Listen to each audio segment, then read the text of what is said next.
Hi friends, मुठ्ठल Joshi. या व्हिडिओमध्ये आपण कामगार विभागामध्ये 29 जुलैपासून परीक्षा सुरू होत आहे आणि त्यामध्ये कामगार कायद्यावर आधारित 40 प्रश्न तुम्हाला विचारले जाणार आहेत. 40 प्रश्न आणि 80 गुण या परीक्षेमध्ये आहेत. तर कामगार कायद्याची सिरीजच मी सुरू केलेली आहे. त्याच्यामध्ये आत्तापर्यंत 6 व्हिडिओ झालेले आहेत आणि हा 7वा व्हिडिओ आहे. या व्हिडिओमध्ये आपण 50 वस्तुनिष्ठ प्रश्न पाहणार आहोत आणि हे सगळेच्या सगळे प्रश्न महाराष्ट्र कामगार वैध थकबाकी प्रदान अधिनियम 2003 याच्यावर आधारित आहेत. रोज एक कायदा घेत आहे आणि त्या कायद्यावरचे 50 प्रश्न मी घेत आहे. त्यामुळे अतिशय उपयुक्त अशी ही सिरीज आहे. याच्या अगोदरचे 6 व्हिडिओ तुम्हाला कुठे पाहता येतील, तर आपलं जे विठ्ठल जोशी यूट्यूब चॅनल आहे ना, ते ओपन केल्यानंतर प्लेलिस्ट ओपन करा. त्याच्यामध्ये कामगार विभागाची प्लेलिस्ट आहे. त्या ठिकाणी तुम्हाला अगोदरचे झालेले सगळे व्हिडिओ पाहता येतील. आणि जर तुम्हाला माझ्याकडून कामगार कायद्यांचं फक्त कामगार कायद्याचंच ई-बुक आपलं रेकॉर्डेड व्हिडिओ कोर्स घ्यायचा असेल, तर प्ले स्टोअरवरून विठ्ठल जोशी ॲप डाउनलोड करा आणि कामगार कायदे रेकॉर्डेड व्हिडिओ कोर्स विकत घ्या. फक्त 300 प्लस GSTमध्ये हा कोर्स उपलब्ध आहे आणि याच्यामध्ये कामगार कायद्याची सगळी माहिती तुम्हाला मिळून जाईल. आणि विठ्ठल जोशी ॲपमध्ये हा कोर्स उपलब्ध आहे. आणि जर तुम्हाला फुल कोर्स घ्यायचा असेल, तर कामगार आयुक्तालय रेकॉर्डेड व्हिडिओ कोर्स याच्यामध्ये मात्र कामगार कायदे, सामान्य ज्ञान, मराठी व्याकरण, इंग्लिश ग्रामर, बौद्धिक चाचणी असा संपूर्ण अभ्यासक्रम आहे आणि फी फक्त 500 प्लस GST आहे. चला तर मग आता पहिला प्रश्न आपण पाहूयात आणि पहिला प्रश्न आहे पहा. महाराष्ट्र कामगार वैध थकबाकी प्रदान अधिनियम कोणत्या वर्षी संमत करण्यात आला? तर महाराष्ट्र कामगार वैध थकबाकी प्रदान अधिनियम हा 2003 मध्ये संमत करण्यात आलेला आहे. सी हे त्याचं उत्तर आहे 2003. तर महाराष्ट्र कामगार वैध थकबाकी प्रदान अधिनियम. चला त्याच्या पुढचा प्रश्न आहे आता. या कायद्याचा मुख्य उद्देश काय आहे? आता या कायद्याचा मुख्य उद्देश काय माहित आहे का? तर नावातच आहे पहा. जी थकबाकी आहे ना, ती वेळेवर मिळवून देणे, म्हणजे कामगारांची थकबाकी वेळेवर मिळवून देणे हाच या कायद्याचा मुख्य उद्देश आहे. चला त्याच्या पुढे आता हा कायदा कोणत्या राज्यासाठी लागू आहे? तर ऑब्व्हियसली हा कायदा कोणत्या राज्यासाठी लागू आहे? तर फक्त महाराष्ट्र या राज्यासाठी लागू आहे. डी हे त्याचं उत्तर आहे. महाराष्ट्र हे त्याचं उत्तर आहे. आणि व्हिडिओला सर्वांनी लाईक करा बरं का. जास्तीत जास्त लाईक करा, कमेंट करा चांगल्या चांगल्या. तुम्हाला ही सिरीज कशी वाटत आहे, व्हिडिओ कसे वाटत आहेत, अजूनही व्हिडिओ बनवावे वाटत असेल तर कमेंट करा, अजून व्हिडिओ बनवा म्हणून. व्हिडिओ जास्तीत जास्त शेअर करा, तुमच्या फ्रेंड्ससोबत सगळ्यांसोबत शेअर करा. कामगार या व्याख्येत खालीलपैकी कोणाचा समावेश होतो? आता कामगार ही जी व्याख्या आहे ना, याच्यामध्ये ना या कायद्याखाली व्याख्या केलेले सर्व पात्र कामगार यांचा समावेश कामगार याच्यामध्ये होतो. तर ए हे त्याचं उत्तर आहे. त्याच्यानंतर 5वा प्रश्न आहे पाहता. वैध थकबाकी म्हणजे काय? आता वैध थकबाकी म्हणजे काय माहित आहे का? तर कामगाराला मिळणारे कायदेशीर वेतन आणि इतर देणी यालाच काय म्हटलं जातं? वैध थकबाकी म्हणजे व्हॅलिड ड्यूज असं म्हटलं जातं. बी हे त्याचं उत्तर आहे. म्हणजे कामगारांना त्यांचं हक्काचं वेतन आणि इतर जी देणी आहे ती वेळेत मिळावीत यासाठीचा कायदा आहे. या कायद्यानुसार थकबाकी वसुलीसाठी कोणाकडे अर्ज करावा लागतो? आता या कायद्यानुसार थकबाकी जर वसूल करायची असेल तर त्यासाठी अर्ज कोणाकडे करावा लागतो माहिती आहे? तर सक्षम प्राधिकारी यांच्याकडे अर्ज करावा लागतो. डी हे त्याचं उत्तर आहे. सक्षम प्राधिकारी म्हणजे कॉम्पिटंट ऑथॉरिटी यांच्याकडे अर्ज करावा लागतो. सक्षम प्राधिकारी म्हणून कोणाची नियुक्ती केली जाऊ शकते? तर सक्षम प्राधिकारी म्हणून कामगार आयुक्त किंवा ठराविक दर्जाचे अधिकारी यांची नियुक्ती केली जाऊ शकते. तर सक्षम अधिकारी म्हणून कोणाची नियुक्ती केली जाऊ शकते? कामगार आयुक्त आणि ठराविक दर्जाचे अधिकारी यांची नियुक्ती केली जाऊ शकते. या कायद्यातील तरतुदींनुसार थकबाकी देण्याची जबाबदारी कोणाची असते? आता या कायद्यामध्ये ज्या काही तरतुदी केलेल्या आहेत ना, त्यानुसार थकबाकी देण्याची जबाबदारी कोणाची माहित आहे का? तर ती आहे मालकाची, म्हणजे एम्प्लॉयर. आता मालक म्हणजे कोण? तर ज्याच्याकडे कामगार काम करतो त्यालाच आपण मालक किंवा एम्प्लॉयर, इंग्लिशमध्ये एम्प्लॉयर आणि मराठीमध्ये मालक असं म्हणतो. त्याच्यापुढे आता जर मालकाने थकबाकी देण्यास टाळाटाळ केली तर सक्षम प्राधिकारी कोणती नोटीस बजावू शकतात? जर मालकाने थकबाकी देण्यास टाळाटाळ केली तर सक्षम प्राधिकारीनं त्यांना कारणे दाखवा नोटीस देऊ शकतात, ज्याला आपण इंग्लिशमध्ये शो कॉज नोटीस असं म्हणतो. की तुम्ही थकबाकी देण्यास टाळाटाळ का करत आहात, असं त्या नोटिशीमध्ये त्यांना विचारलं जातं. त्यालाच आपण कारणे दाखवा नोटीस असं म्हणतो. आता त्याच्या पुढे थकबाकी वसुलीसाठी या कायद्याअंतर्गत कोणती पद्धत वापरली जाऊ शकते? तर थकबाकी जर वसूल करायची असेल तर त्यासाठी कोणती पद्धत वापरली जाते माहिती आहे का? तर जमिनीच्या महसुलाची थकबाकी म्हणून ही पद्धत वापरली जाते. तर ए हे त्याचं उत्तर आहे, की जमिनीच्या महसुलाची थकबाकी म्हणून ती वसूल केली जाते. ए हे त्याचं उत्तर आहे. त्याच्या पुढे आता 11वा प्रश्न आहे पहा. या कायद्यानुसार मालकाने किती दिवसात थकबाकी देणे बंधनकारक आहे? तर या कायद्यानुसार मालकाने कायद्यामध्ये नमूद केलेल्या ठराविक कालावधीत जी काही थकबाकी आहे ती कामगारांना देणं बंधनकारक आहे. त्याच्या पुढे मालक या व्याख्येत कोणाचा समावेश होतो? तर मालक ही जी व्याख्या आहे ना याच्यामध्ये ज्याच्याकडे ज्याच्याकडे कामगार कामाला आहे अशी व्यक्ती किंवा संस्था यांचा समावेश हा मालक या व्याख्येमध्ये होतो, ज्याला आपण इंग्लिशमध्ये एम्प्लॉयर असं म्हणतो. म्हणजे ज्याच्याकडे कामगार काम करतो अशी व्यक्ती किंवा संस्था. थकबाकी न मिळाल्यास कामगार स्वतः अर्ज करू शकतो का? हो, तर थकबाकी जर नाही मिळाले ना तर कामगार स्वतः सुद्धा अर्ज करू शकतो.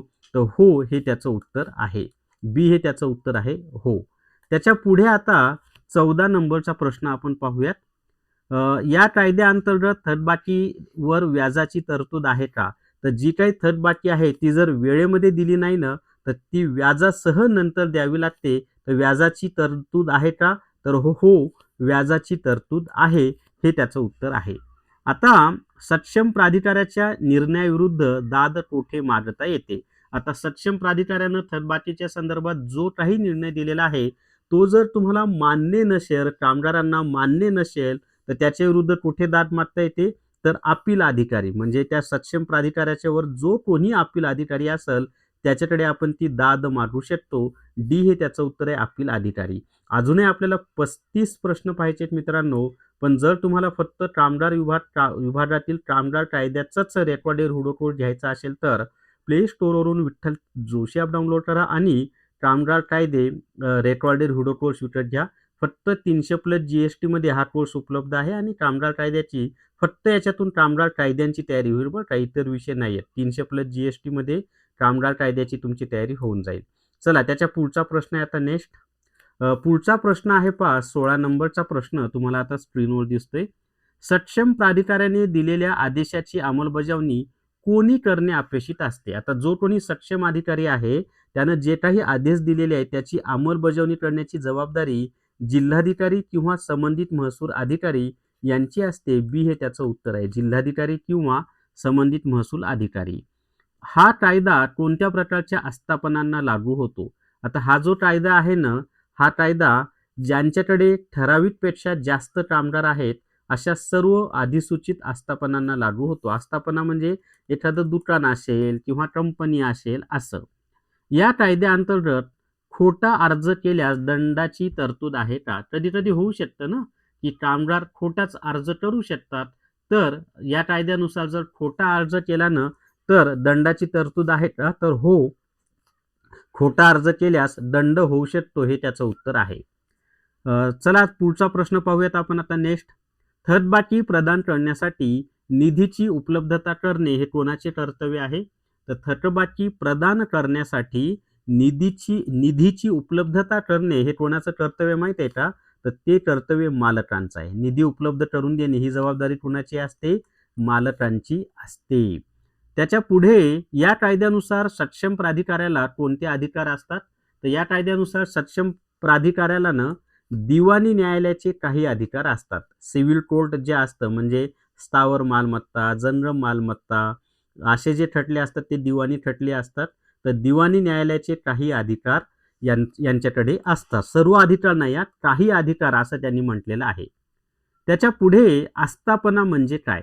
आता आस्थापना म्हणजे काय त्याला आपण इंग्लिशमध्ये इस्टॅब्लिशमेंट असं म्हणतो आणि मी वरच तुम्हाला सांगितलंय की आस्थापना म्हणजे कोणतीही औद्योगिक किंवा व्यावसायिक ठिकाण त्यालाच काय म्हटलं जातं? आस्थापना असं म्हटलं जातं. कोणतेही औद्योगिक किंवा व्यावसायिक ठिकाण त्यालाच आपण आस्थापना असं म्हणतो. अर्जासाठी विविध नमुना असणे आवश्यक आहे का? तर अर्जासाठी विविध नमुना आवश्यक आहे का? तर हो, कायद्यानुसार ठरलेल्या नमुन्यातच अर्ज सादर करावा लागतो. जो काही अर्जाचा मसुदा या कायद्यानं ठरवलेला आहे ना, त्यानुसारच अर्ज करता येतो. वेगळ्या पद्धतीने अर्ज करता येत नाही. सक्षम प्राधिकारी साक्षीदारांना समन्स बजावू शकतात का? आता जे कोणी सक्षम प्राधिकारी आहेत ते साक्षीदारांना समन्स बजावू शकतात का? तर त्याचं उत्तर आहे हो. आता समन्स म्हणजे काय? तर बोलावणं, निमंत्रण म्हणूयात आपण कायदेशीर भाषेमध्ये, की न्यायालयाचं निमंत्रण आलेलं आहे, बुलावा आया है. चलो. चला त्याच्या पुढे हा कायदा कामगारांच्या कोणत्या हक्कांचे संरक्षण करतो? तर हा जो कायदा आहे ना, कामगारांच्या आर्थिक मोबदल्याचा हक्क याचं संरक्षण करतो. हा कायदा कशाचं संरक्षण करतो? तर कामगारांच्या आर्थिक मोबदल्याचा हक्क म्हणजेच वैध थकबाकी यांचं संरक्षण करतो. डी हे त्याचं उत्तर आहे. त्याच्यानंतर सक्षम प्राधिकाऱ्याचा आदेश अंतिम असतो का? तर जो कोणी सक्षम प्राधिकारी आहे ना, त्याचा आदेश अंतिम नसतो बरं का? नाही, कारण अपिलाची तरतूद असल्यास अपील करता येतं. म्हणजे सक्षम अधिकाऱ्यानं जो काही निर्णय दिलेला आहे तो मान्य नसेल तर त्याच्या विरोधामध्ये अपील करता येतं. अपील करण्यासाठी किती दिवसांची मुदत लागते? तर अपील करायचं असेल तर त्यासाठी किती दिवसांची मुदत लागते असा तो प्रश्न आहे. तर 30 ते 60 दिवसांची मुदत लागते. किती मुदत लागते? 30 ते 60 दिवसांची कायद्यातील तरतुदीनुसार मुदत लागते अपील करण्यासाठी. सक्षम अधिकाऱ्यानं जो काही निर्णय दिलाय त्याच्या विरोधात अपील करायचा असेल तर 30 ते 60 दिवसांमध्ये करू शकता. जर मालक संस्था बंद झाली असेल तर थकबाकी कुठून वसूल केली जाते? म्हणजे तुम्ही ज्या कंपनीमध्ये किंवा ज्या आस्थापनेमध्ये कामाला आहात तिथली ती मालक संस्थाच बंद पडली तर थकबाकी कुठून वसूल होते माहिती आहे का? तर संस्थेच्या मालमत्तेतून. म्हणजे संस्थेची मालमत्ता विकली जाते आणि मग त्याच्यातून जो कोणता पैसा आलेला आहे तो पैसा कामगारांचं वेतन, त्यांची जी काही थकबाकी आहे त्यासाठी वापरला जातो. या कायद्यातील महसूल वसुली प्रमाणपत्र कोण जारी करतं? ज्याला आपण रिकव्हरी सर्टिफिकेट असं म्हणतो. तर या कायद्यानुसार महसूल वसुली प्रमाणपत्र हे सक्षम अधिकारी किंवा सक्षम प्राधिकारी जारी करू शकतात. ए हे त्याचं उत्तर आहे, सक्षम प्राधिकारी. व्हिडिओला सर्वांनी लाईक करा. लाईक फार कमी येत आहेत. मी इतकी मेहनत घेत आहे तर तुम्ही पण लाईक करणं आवश्यक आहे. महाराष्ट्र शासन या कायद्यात बदल करू शकतो का? तर हो, ऑब्व्हियसली कोणताही कायदा असेल तर त्यामध्ये बदल करता येत असतो. तर हो, राजपत्रित अधिसूचनेनुसार याच्यामध्ये बदल करता येतो. म्हणजे बदल करण्याचा अधिकार महाराष्ट्र शासनाला आहे. या कायद्याअंतर्गत कामगाराला दिलासा मिळण्यासाठी किती खर्च येतो? तर या कामगाराला दिलासा मिळण्यासाठी कायद्यानुसार ठरवलेले नाममात्र शुल्क किंवा मोफत एवढा खर्च असतो. सी हे त्याचं उत्तर आहे. अजूनही 20 प्रश्न पाहिजेत, पण जर तुम्हाला कामगार आयुक्तालयाचा संपूर्ण सिलेबस असलेला रेकॉर्डेड व्हिडिओ कोर्स घ्यायचा असेल तर प्ले स्टोअरवरून विठ्ठल जोशी ॲप डाउनलोड करा आणि कामगार आयुक्तालय रेकॉर्डेड व्हिडिओ कोर्स विकत घ्या. याच्यामध्ये कामगार कायदे, सामान्य ज्ञान, मराठी व्याकरण, इंग्लिश ग्रामर, बौद्धिक चाचणी या सगळ्यांचे रेकॉर्डेड व्हिडिओ दिलेले आहेत. आणि माझा सल्ला असा राहील की 300 रुपयाचा नुसता कामगार कायदे घेण्यापेक्षा हा 200 रुपये जास्त जातील पण हा कोर्स घ्या. म्हणजे या परीक्षेला तर फायदा होणारच आहे, पण 1 वर्षापर्यंत हे व्हिडिओ तुमच्याकडे असतात. इतर ज्या परीक्षा आहेत ना तिथे सुद्धा तुम्हाला या विषयांचा फायदा होणार आहे. फक्त कामगार कायद्यांचा फायदा होणार नाही, पण बाकीच्या विषयांचा फायदा होणार आहे. शेवटी तुमची इच्छा आहे, 300 वाला कोर्स घ्यायचा आहे का 500 वाला तो तुम्ही घ्या, ठरवा. आणि ॲपमध्ये गेल्यानंतर सरळ सेवा भरतीच्या फोल्डरमध्ये हे कोर्सेस उपलब्ध आहेत. आता त्याच्या पुढे 31 नंबरचा प्रश्न आपण पाहणार आहोत. आणि प्रश्न आहे पहा 31 नंबरचा. आता एकच मिनिट द्या. तर 31 नंबरचा प्रश्न 31 नंबरचा प्रश्न आहे पहा, कायद्यानुसार मजुरीमध्ये कशाचा समावेश होतो? आता आपण जर पर्याय पाहिले तर पर्यायानुसार लगेच तुमच्या लक्षात येईल की कायद्यानुसार मजुरीमध्ये कशाचा समावेश होतो? मूळ पगार आणि महागाई भत्ता यांचा समावेश होतो. ए हे त्याचं उत्तर आहे. मूळ पगार आणि महागाई भत्ता यांचा समावेश हा मजुरीमध्ये होतो. थकबाकी वसुलीसाठी अर्ज करताना पुरावे सादर करावे लागतात का? तर थकबाकी वसुलीसाठी अर्ज करताना येस, पुरावे सादर करावे लागतात. जर पुरावे सादर करावे लागले नसते तर कोणी कुणावरही दावा केला असता ना. त्यामुळं पुरावे सादर करावे लागतात. पगाराच्या स्लिप किंवा हजेरी पत्रक ते दाखवावं लागतं पुरावा म्हणून. त्याच्या पुढे आता 33 नंबरचा प्रश्न आहे. सक्षम प्राधिकारी प्रकरणाची चौकशी कशी करतात?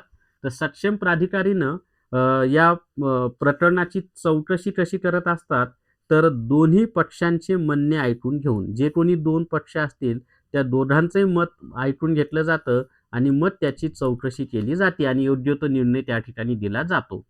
या कायद्यामुळे कामगारांमध्ये कोणती भावना निर्माण होते?